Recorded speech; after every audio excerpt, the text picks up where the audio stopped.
नमस्कार आप सभी को।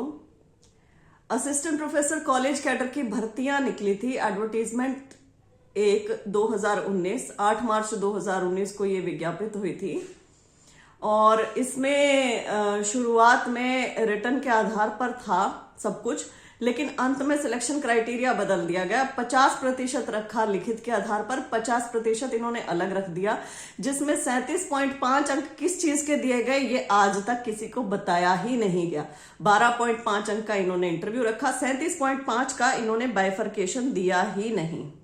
अब कमाल की बात यह है कि तब से अभ्यर्थी इनसे आरटीआई के माध्यम से सिलेक्शन क्राइटेरिया में जो ये 37.5 अंक है इसका बाइफर्केशन मांग रहे हैं, लेकिन नहीं दिया गया।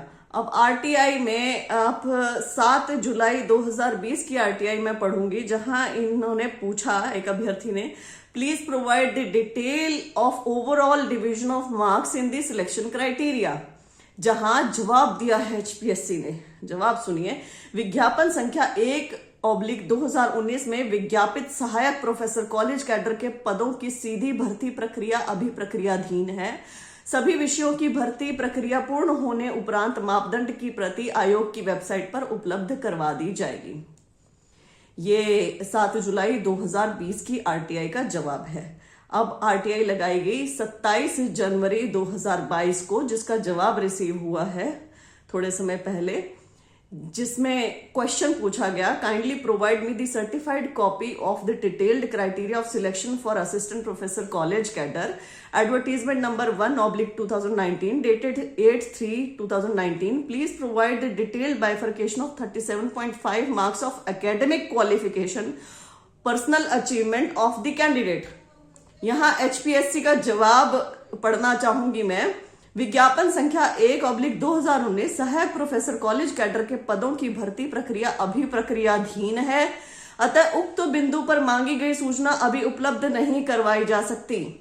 2 साल पहले जो आरटीआई का जवाब था, 2 साल बाद आरटीआई का जवाब सेम है, कुछ चेंज ही नहीं है, कुछ प्रक्रियाधीन नहीं है, सब नियुक्तियां हो चुकी हैं, कॉलेज कैडर के सब प्रोफेसर लग चुके हैं, लेकिन जवाब सेम चल रहा है। क्यों? क्योंकि इनके पास जवाब ही नहीं है।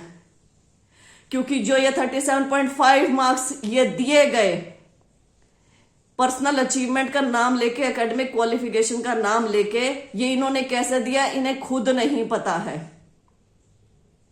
और पता है भी तो वो अटैची एटसेट्रा वाला मामला होगा, जिसको अब शायद मैनेज वैनेज कर के कुछ ना कुछ रिजल्ट ये बना दें। वैसे तो 2 साल में इनसे कुछ हुआ नहीं, अब ये क्या करेंगे? ना केवल ये इनएफिशिएंट है, ना केवल ये भ्रष्ट हैं, आलसी भी हैं। आरटीआई का कोई जवाब नहीं मिल रहा है, आरटीआई के ऐसे बेवकूफाना जवाब दिए जाते हैं, प्रक्रियाधीन है। मुझे जानना है कि मैंने कोई एग्जाम दिया है और उसमें आपने सिलेक्शन क्राइटेरिया क्या रखा वो बताओ, लेकिन सामने से क्या बोलते हैं, नहीं बताएंगे क्योंकि हमारी तो प्रक्रियाधीन चल रही है प्रोसेस सारी की सारी। अरे what kind of stupid answer is this? At least मुझे नॉलेज होनी चाहिए कि मेरा सिलेक्शन आप किस क्राइटेरिया के बेसिस पे कर रहे हो, उसे बताने में क्या दिक्कत है, क्या प्रॉब्लम है, और उसे आप 2 साल से नहीं बता रहे हो, सेम टू सेम चीज आप चलाए रख रहे हो। आपको पता है पीटीआई की भर्ती क्यों रद्द हुई थी? क्योंकि पीटीआई की भर्ती में सुप्रीम कोर्ट ने साफ साफ ये कहा कि आपने सिलेक्शन क्राइटेरिया पहले क्यों नहीं बताया, लास्ट डे ऑफ सिलेक्शन पे क्यों बताया। यहां तो ये सिलेक्शन हो चुका है, सब कुछ हो चुका है, तब भी नहीं बता रहे हैं सिलेक्शन क्राइटेरिया।